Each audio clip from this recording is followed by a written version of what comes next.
I want to invite our chief guest, Mrs. Roopa Kudva, on stage for a chat with Miss Kala. It's great to be here at this lovely occasion, and such a wonderful way to spend a Sunday morning.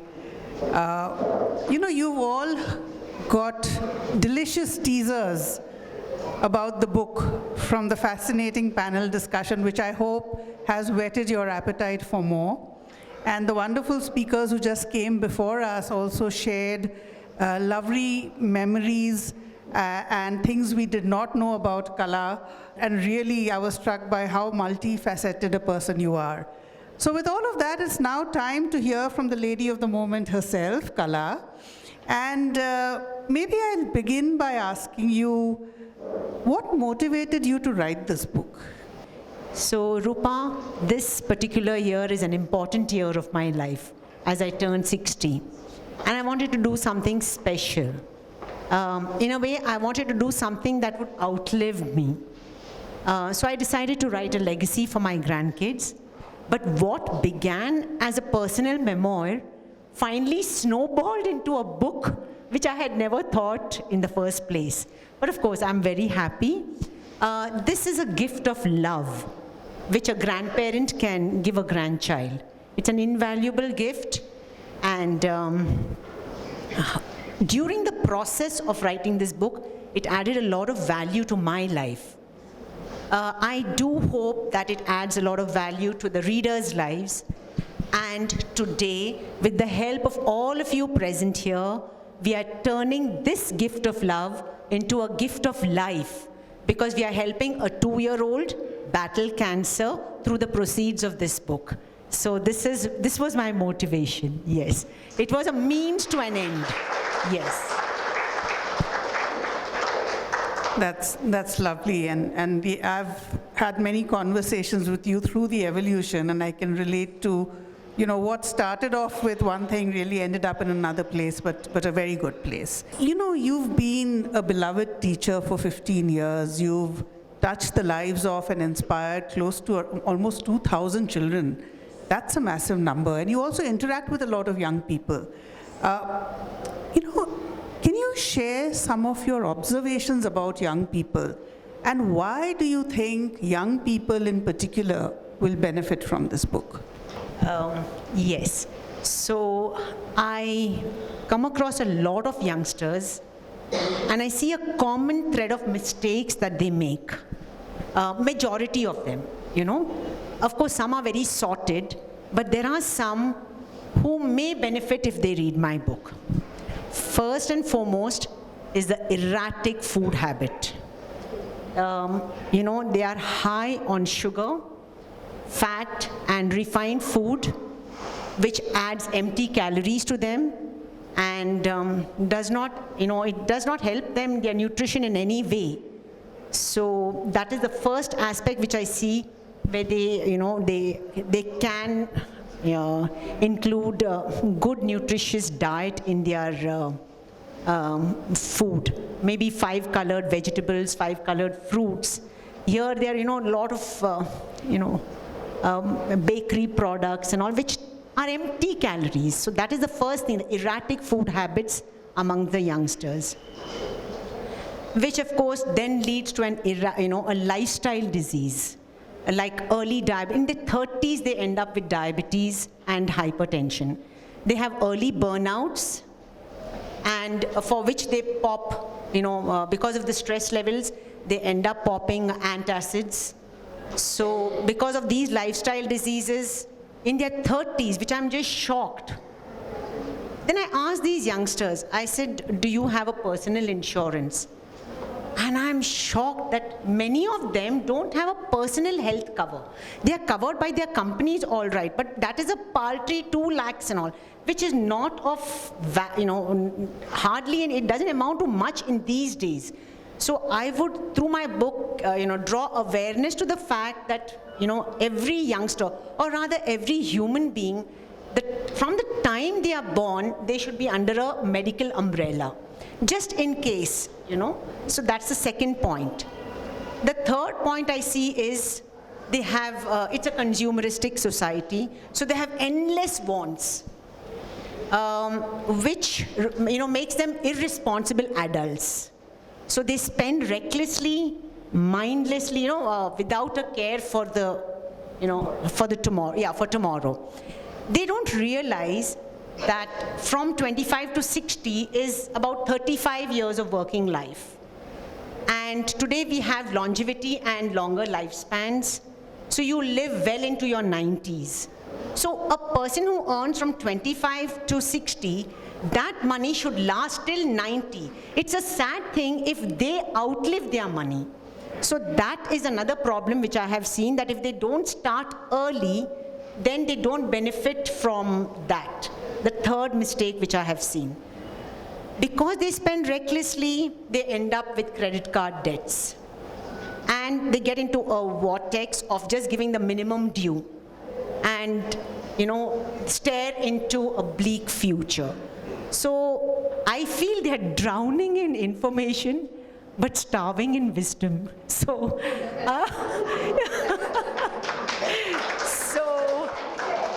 I feel that, so I feel through my book, I hope it is like a GPS that will help,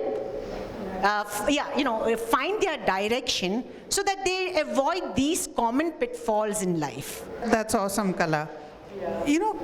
Moving on, would you like to share a couple of your favorite anecdotes from the book? Of course, I begin with first my grandkids.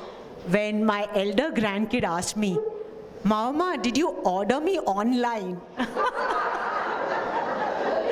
So that was the first thing, that's, the cutest sentence I've ever come across. And our younger grandson, Agastya, he had tears in his eyes one day when he came home and he realized that his grandpa was missing. And it was just the start of COVID. And, everyone were dreaded about that disease. And he realized his grandpa had gone to the clinic. He was so upset, and with tears in his eyes, he asked me, "If grandpa catches COVID, he will die, no?" So, so that was like, I told him, no, we are taking sufficient care, so don't worry.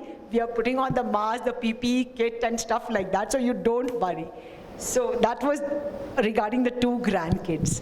And of course, another anecdote which I would like to tell. I think Chitra mentioned it, but I will describe it, okay? So, so this was, we were driving and we were in the middle of nowhere, okay? We were in the middle of nowhere, just nothing around. Then we spot a small a small hotel where they're serving tea. It was late evening, maybe 5 o'clock, 5:30. And our friends and I, we stopped by to decide to have a cup of tea. So we enter the restaurant and we order the tea. And then my friend tells us that, "Kala, there are snacks in the car. Why don't you just, get those?" And I go to the car, and because we were 4 of us, I had put all these snacks in the boot compartment. So I opened the boot, and in that fraction of a second, I pick out the snacks, and without realizing, I close the boot. And just as the boot is closing, I realize the keys are inside the boot. Oh my God. All hell broke loose when I faced my husband. Oh my God. He was red with anger. He's generally cool as a cucumber. But he was red with anger because we were in the middle of nowhere. That day, Kala said the angry bird of Ravi. Oh my God. And then frantic calls to Toyota. Frantic call. It's about 3 hours away from Bangalore. And it's soon going to be dark. What do? We can't even sleep in our car, yeah? It's a small hotel, there's nothing around. We try our level best. I called the Toyota toll number. But they said, madam, this is out of coverage area and all. Then I asked frantic some people, around there, and then they give me a number of one, mechanic. He's far away. He said he will take 2 hours to reach where we are. He said he will come, but it will take 2 hours. Now, I didn't want to see my husband's face for those 2. I just didn't want to be around him. So my friend and I, we decided that there was an adjacent nursery. So I said, let's just go to the nursery. I want to be far away from him.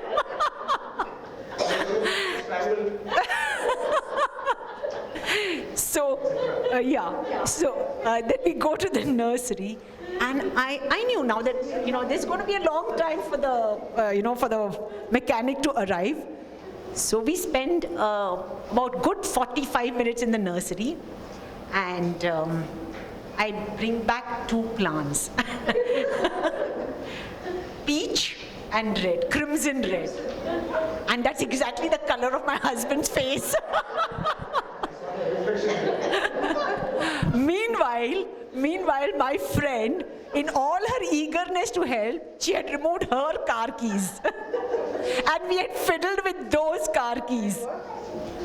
Wait, we fiddled with that, all of us. Can you believe? Because we just wanted to get home. How do you get home? So we fiddled with that, not realizing we are making an even bigger mistake. So what happened is, it didn't work. Obviously, it will not work because it was, I think, a Maruti car or whatever. So a Wagonar will not work on a Toyota. But we didn't realize. Yeah, that was at home. Yeah. But then, okay, we didn't know we had made another bigger mistake. So finally, the mechanic came, and he was trained to open these electronic locks, these computerized locks. So finally, he opened it, and then we got home. As soon as we got home, these friends of ours, they are in the audience today. Okay, they said, Kalama, we'll put all our luggage in the car directly. And they go to open their car, and it doesn't open because they had fiddled with the keys, right? And now from my husband's face, the other one gets wild. He screams on top of his voice, and he brings the neighborhood down. At least when my husband was like, I can start by saying that an athlete, he has to practice for 15 years for a 15-second performance. So today for us to meet for these 60 minutes, 60 years have gone behind it. So, all my thoughts, the sights which I turned into insights was like a bamboo plant. The bamboo grass, it keeps growing under the surface. For a long time, you will not know that there is a bamboo shoot going to erupt. For very, very long time it's growing, but it's spreading its roots, strengthening its roots, and then one fine day it just shoots up. So similarly, it has been my journey, where 60 years has culminated and finally the shoot has come. So I'm just so thankful that I finally put it into words where it can help everyone. Yes. Just a quick follow-on. What was the writing process for the book? Did you set aside a few hours every day? Did you wait for inspiration to happen? Did you handle it like a project? How did that? Did you lock yourself up in a room? And what exactly went into the writing of this book? So I used to get insights when I was gardening, cooking, cleaning, maybe going for a walk, or even while doing my yoga exercises. So whatever idea I got, I used to just type it in my Samsung Note, just the idea. And then, through the day, if I was cooking or whatever, I just thought what should go into that, to build a structure around that idea. Once the structure was ready, early morning 2 hours or maybe an hour and a half, and late evening 1.5 hours. If it was not morning, it was evening. If it was not evening, it was morning. when there would be no distractions. At that point of time, I used to type it in my iPad. So, so many whatever snippets came out in the last 9 months. There may be many more which I may recount if I write another book. But these were the snippets that I got in the last 9 months, which I have put into the book. Got it. Fascinating. I want to pick up on something you said. If you write another book, so you know, this is your first book, and many congratulations. What should we expect next? Is there a second one coming? Actually, the second one is also, you know, in the process of publication. I mean, it's published. That's my, you know, my friend here, Dr. Usha Srivastav. She is a doctorate in Hindi, and she has written a wonderful book of poems, 108 poems. And I just translated that book into English, mainly because I wanted to revive all those, you know, the forgotten language which is in the deep recess of my mind. I wanted to bring it out, and I enjoyed translating it. So at one part, you know, one part of the morning was for Hindi translation, one part was it for my book. So, you know, it was different, and I enjoyed doing both together. Who says you cannot multitask? You can. And so that book also have, that will be next. We will look into that next, yes. Wonderful. That was very, very interesting, Kala. And to wrap up this discussion, you know, in true Karan Johar style, I'm going to fire some rapid fire questions at you. The only rule is you can't think for too long. You have to just kind of, you know, say the first thing that comes to your mind, right? Because, okay, here we go. Question number 1, skydiving or writing the book, the bigger adventure? Actually both, but, you know, okay, I would say skydiving, because, you know, you just get over your fear. When you look down from the aeroplane and you see nothing there, from 11,000 feet, it takes, you know, your blood is curdling. And then you just take the leap of faith. I think that thrill is, you know, once you get over that fear, you feel, oh, other things are not bad. Yeah.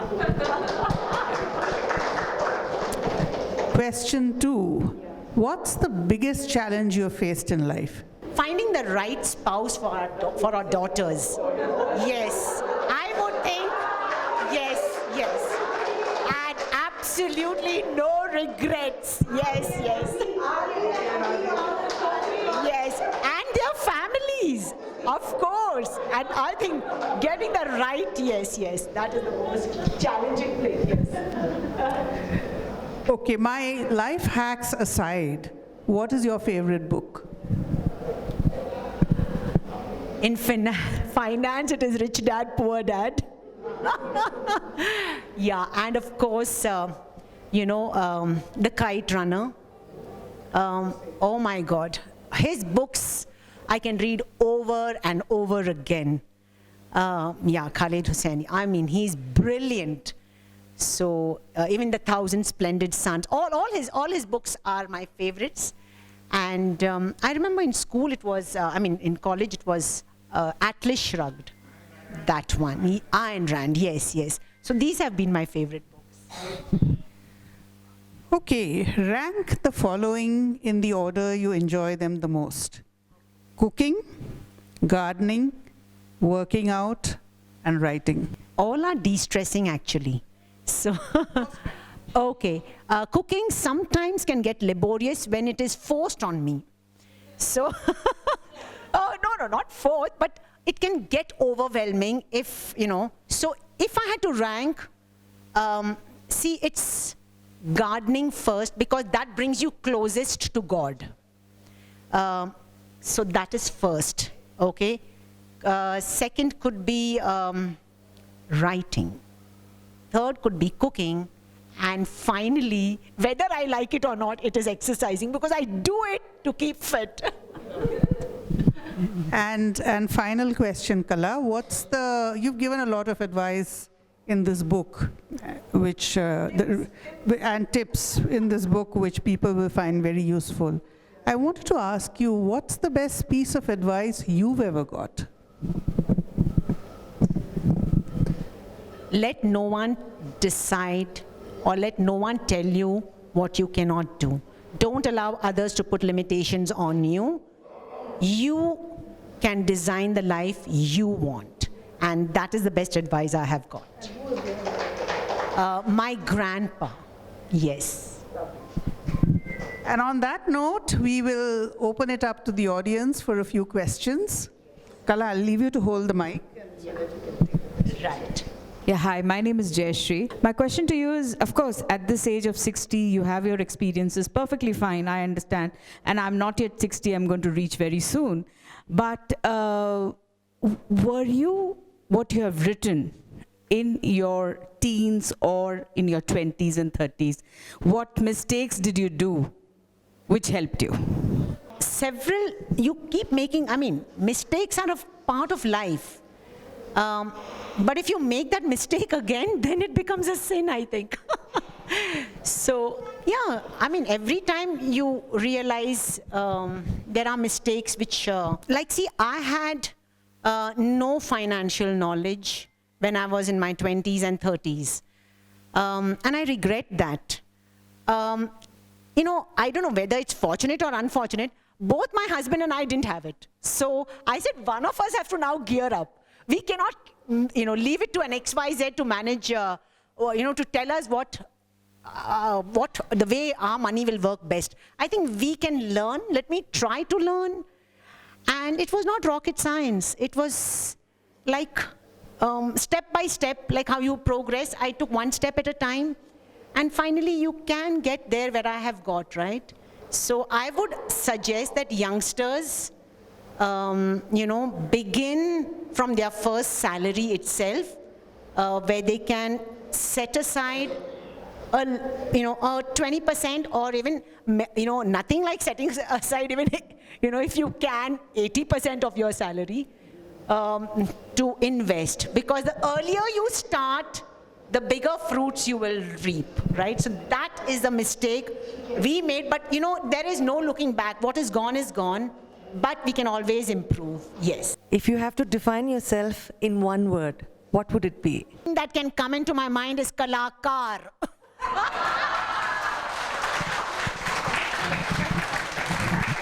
I want to know where all this energy comes from. You're such a multitasker. I was just speaking to my mom yesterday. I said, how does she do all these things? Where is the energy coming from? I can say confidently that the busiest people make time for everything. Yes.